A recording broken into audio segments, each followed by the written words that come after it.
Saudaraku yang dirahmati Allah, dengarkan baik-baik dengan telinga batinmu. Pernahkah kamu merasa sudah sholat puluhan tahun, puasa tidak pernah bolong, haji sudah berkali-kali, tapi hidupmu rasanya gersang? Hati tetap gelisah, masalah sepele membuatmu marah besar, dan ketenangan itu seperti barang mahal yang tidak terbeli? Itu tandanya ada yang salah fatal dalam ibadahmu. Selama ini kita diajarkan syariat, diajarkan cara berdiri, cara ruku, cara sujud, tapi kita jarang diajarkan cara menemui Dia yang kita sembah. Kita sibuk membenarkan tajwid bacaan, tapi lupa membenarkan hati yang menjadi tempat pandangan Allah.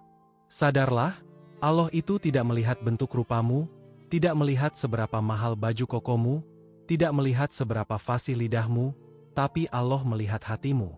Kalau saat kamu takbiratul ihram, Allahu Akbar, tapi di hatimu yang besar adalah hutangmu, yang besar adalah urusan duniamu, yang besar adalah egomu, maka sejatinya kamu sedang membohongi Zat yang Maha Mengetahui. Mulutmu bilang Allah Maha Besar, tapi hatimu bilang masalahku lebih besar. Lantas, Tuhan mana yang kamu sembah saat itu? Ilmu tasawuf tingkat tinggi mengajarkan kita sebuah kaidah yang sangat menohok. Awaluddin Ma'rifatullah, awal mula beragama adalah mengenal Allah. Bagaimana mungkin kamu bisa mencintai sesuatu yang tidak kamu kenal? Bagaimana mungkin kamu bisa khusyuk menghadap Raja di Raja kalau kamu tidak sadar bahwa Sang Raja sedang menatapmu tajam lebih dekat dari urat lehermu sendiri? Ibadah orang awam itu ibadah transaksional, ibadah pedagang. Mereka sholat karena takut neraka, mereka sedekah karena ingin ganti rugi berlipat ganda, mereka zikir karena ingin sakti. Itu bukan menyembah Allah, itu menyembah nafsu keinginan diri sendiri yang dibungkus dengan kemasan agama. Kalau surganya Allah hilangkan dan nerakanya Allah tiadakan, apakah kamu masih mau menyembahnya? Kalau jawabannya tidak, berarti selama ini kamu belum menyembah Allah. Kamu hanya menyembah fasilitasnya. Ini menyakitkan untuk didengar, tapi ini obat. Obat itu pahit tapi menyembuhkan. Gula itu manis tapi membunuh pelan-pelan. Coba bayangkan begini, ada seorang tamu datang ke rumahmu. Dia mengetuk pintu, kamu bukakan. Lalu dia masuk, dia duduk, dia makan hidanganmu, dia tidur di kasurmu, tapi dia sama sekali tidak menyapamu, tidak melihat wajahmu, bahkan menganggapmu tidak ada. Dia hanya asyik menikmati fasilitas rumahmu. Bagaimana perasaanmu sebagai tuan rumah? Pasti tersinggung, pasti marah. Nah, begitu juga keadaan kita. Kita hidup di bumi Allah, menghirup oksigen gratis dari Allah, makan rezeki dari Allah, tapi saat kita sholat, hati kita tidak menatapnya. Kita abaikan sang tuan rumah semesta alam. Kita hanya komat-kamit minta rezeki, minta jodoh, minta sembuh, tapi kita tidak pernah benar-benar hadir untuknya. Inilah yang dimaksud sholatmu sia-sia kalau tidak tahu siapa yang kamu sembah. Kamu seperti mengirim surat cinta, isinya indah, amplopnya wangi, tapi alamatnya kosong. Surat itu tidak akan pernah sampai. Doa-doamu melayang-layang di langit tertahan oleh hijab kebodohanmu sendiri. Mari kita masuk lebih dalam lagi ke lautan makrifat. Mengenal Allah itu bukan dengan membayangkan wujudnya, karena laisa kamitslihi syai'un, Allah tidak serupa dengan apapun. Jangan bayangkan Allah itu cahaya yang silau, jangan bayangkan Allah itu kakek tua di atas awan, itu semua berhala imajinasi. Mengenal Allah adalah dengan rasa, dengan dauk, dengan kesadaran penuh bahwa la maujuda illallah, tidak ada yang benar-benar ada secara hakiki kecuali Allah. Kita ini hanya bayang-bayang. Kita ini hanya wayang yang digerakkan oleh sang dalang. Masalahnya, kita sering merasa ada. Kita merasa kita yang berbuat, kita yang hebat, kita yang mampu. Perasaan, aku ada, inilah dinding tebal yang menghalangimu dari Allah. Selama keakuan, MU masih besar, Allah tidak akan bertahta di hatimu. Gelas yang penuh air kotor tidak bisa diisi air jernih. Kosongkan dulu gelasmu, buang rasa sombongmu, buang rasa, aku bisa. Barulah nur ilahi bisa masuk. Inilah hakikat dari la haula wala quwata illa billah, tiada daya dan upaya kecuali atas izin Allah. Bukan sekedar ucapan lisan, tapi kesadaran total bahwa kedipan matamu saat ini pun adalah pinjaman tenaga dari Allah. Dalam tingkatan yang lebih ekstrim, para kekasih Allah atau para waliullah, mereka memandang ibadah tanpa hudhur, kehadiran hati, sebagai sebuah bangkai. Solat itu mirajnya orang mukmin. Mikraj itu naik, mendaki, bertemu. Kalau sholatmu tidak membuat jiwamu naik meninggalkan urusan dunia yang rendah, berarti sholatmu hanya senam kalistenik. Syariat tanpa hakikat itu kosong, hakikat tanpa syariat itu batal. Dua-duanya harus jalan. Tubuhmu menghadap kiblat di Mekah, tapi rohanimu, hatimu, siremu harus menghadap kiblat sejati, yaitu zat Allah itu sendiri. Pertanyaannya sekarang, bagaimana cara mengenalnya? Bagaimana cara menembus dinding tebal ini? Kuncinya bukan di akal, tapi di hati yang hancur. Allah berfirman dalam hadis qudsi, "Aku berada di sisi hamba-hambaku yang hancur hatinya karena aku." Selama kamu masih merasa suci, merasa sudah benar, merasa sudah alim, kamu tidak akan ketemu jalan pulang. Kamu harus merasa hina, merasa bodoh, merasa tidak punya apa-apa di hadapannya. Seringkali kita terjebak pada kulit. Kita ribut masalah fikih, masalah kunut tidak kunut, masalah jenggot dan celana, tapi kita lupa inti agama adalah akhlak dan tauhid rasa. Iblis itu lebih alim dari kita, iblis itu hafal tafsir, iblis itu pernah beribadah ribuan tahun bersama malaikat. Tapi kenapa iblis dilaknat? Karena di hatinya ada kesombongan, dia merasa, aku lebih baik. Dia tidak mengenal Allah sebagai zat yang hak untuk ditaati mutlak. Dia hanya mengenal Allah sebagai rival argumen. Jangan sampai kita menjadi iblis-iblis berwajah soleh. Rajin ke masjid tapi hatinya merendahkan pendosa. Rajin baca Quran tapi perilakunya menyakiti tetangga. Itu tandanya dia belum mengenal Allah. Orang yang mengenal Allah, dia akan melihat Allah di mana-mana. Dia melihat pendosa, dia ingat kasih sayang Allah. Dia melihat orang miskin, dia ingat kekayaan Allah. Dia melihat musibah, dia ingat keadilan Allah. Pandangannya tembus, tidak berhenti di kulit kejadian, tapi menembus ke zat pembuat skenario. Maka dari itu, wahai para pencari Tuhan, jangan bangga dulu dengan jumlah rakaatmu. Jangan bangga dulu dengan hitam di jidatmu. Tanyakan pada nuranimu yang paling dalam saat ini juga, wahai diriku, siapakah yang engkau sembah tadi saat sholat subuh? Apakah Allah? Atau engkau menyembah ketakutanmu akan kemiskinan? Atau engkau menyembah harapanmu akan pujian manusia? Kalau jawabannya bukan Allah semata, menangislah. Menangislah sejadi-jadinya karena umurmu sudah habis terbuang untuk menyembah selain Dia. Ibadah yang diterima adalah ibadah yang lillah, billah, dan ilallah. Dari Allah, bersama Allah, dan untuk Allah. Kalau kamu masih merasa kamu yang sholat, itu syirik khafi, syirik samar. Yang sholat itu sejatinya adalah Allah yang memuji zatnya sendiri melalui raga pinjaman yang bernama kamu. Kamu hanya wadah. Kamu hanya saksi. Syuhudul wahdah. Menyaksikan yang satu. Ketika kamu sampai di titik ini, barulah sholatmu menjadi tanha, anil fahsyai wal munkar, mencegah perbuatan keji dan mungkar secara otomatis. Kenapa? Karena kamu sadar CCTV Allah aktif 24 jam dalam hatimu. Tidak mungkin orang yang sadar diawasi kekasihnya akan berani melirik wanita lain. Tidak mungkin orang yang sadar di hadapan raja akan berani mencuri.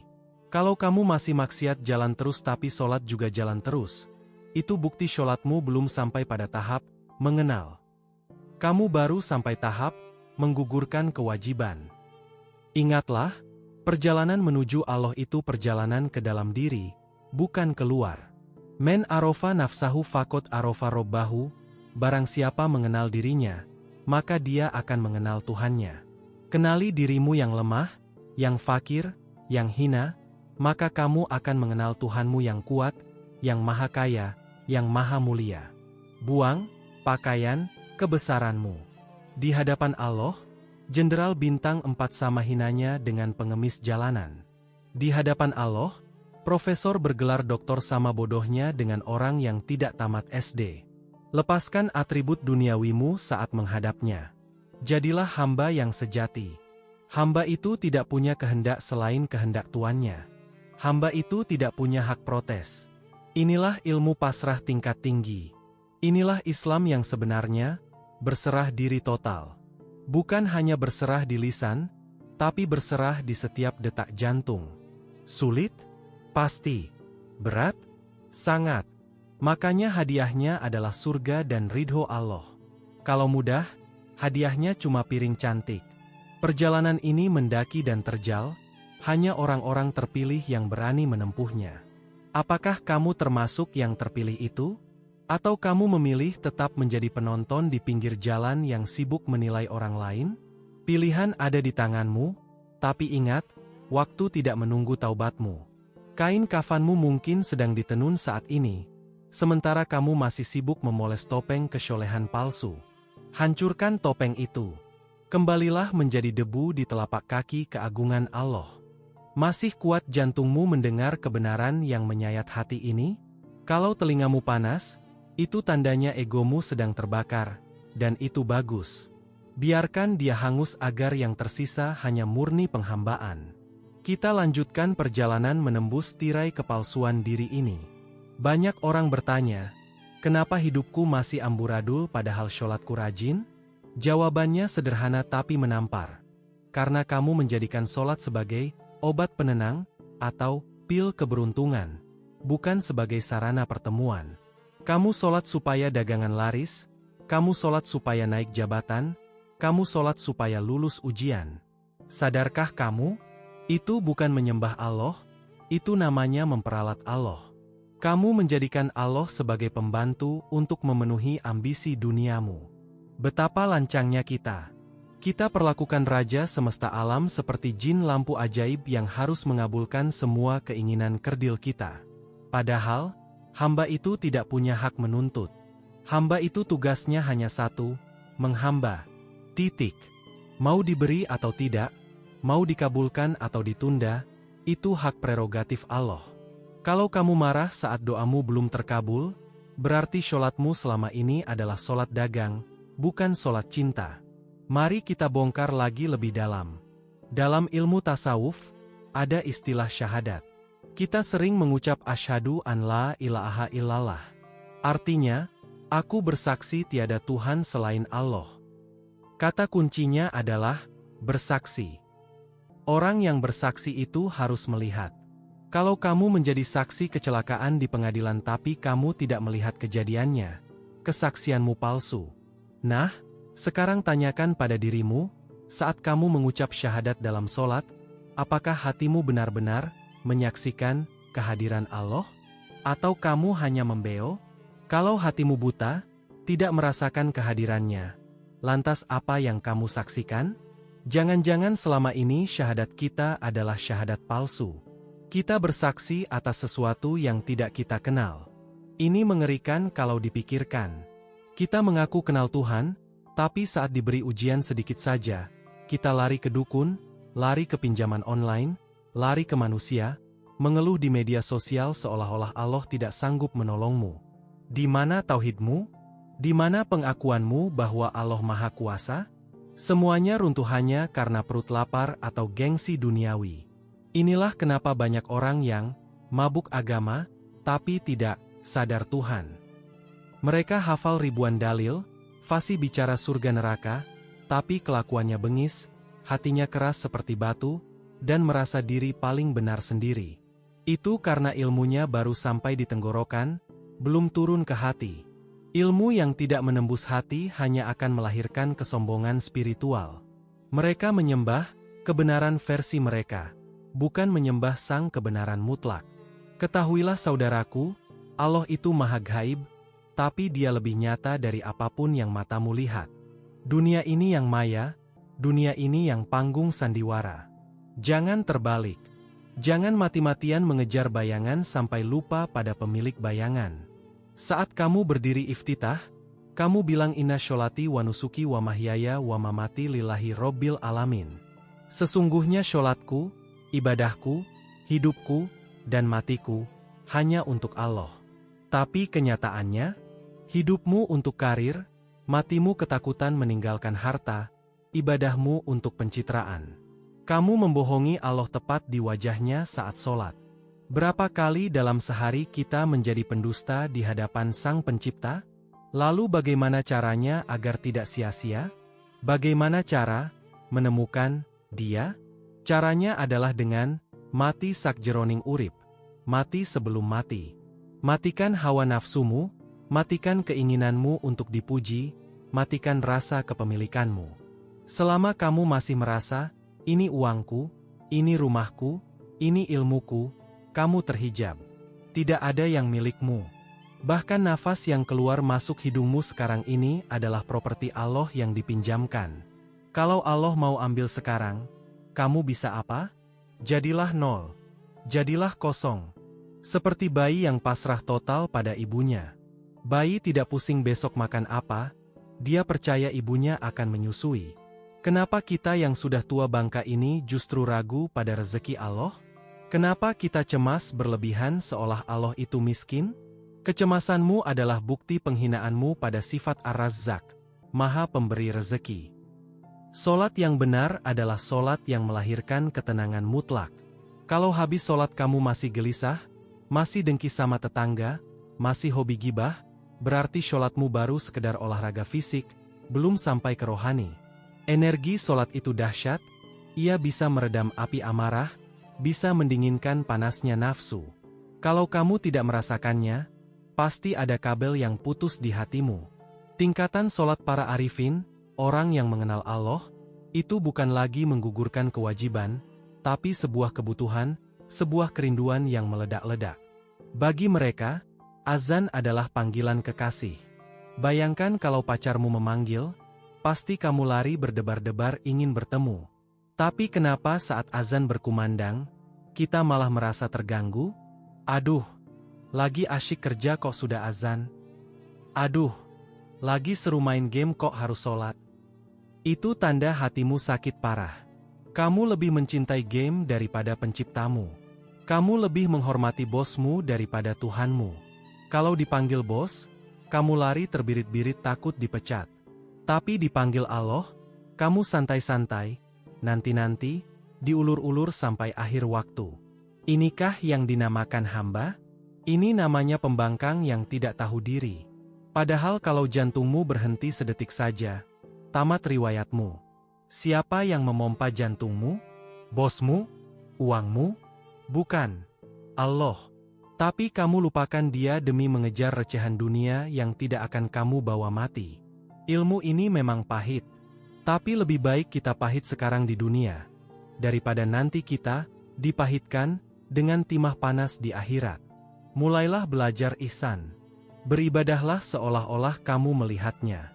Kalau belum sanggup melihatnya dengan mata hati, maka yakinlah seyakin-yakinnya bahwa Dia sedang menatapmu.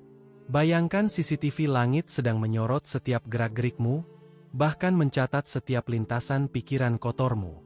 Malulah pada Allah. Kita sering malu kalau aib kita diketahui manusia, tapi kita santai saja berbuat dosa di hadapan Allah. Itu artinya kita menganggap Allah lebih rendah daripada manusia. Naudzubillah. Mulai hari ini, perbaiki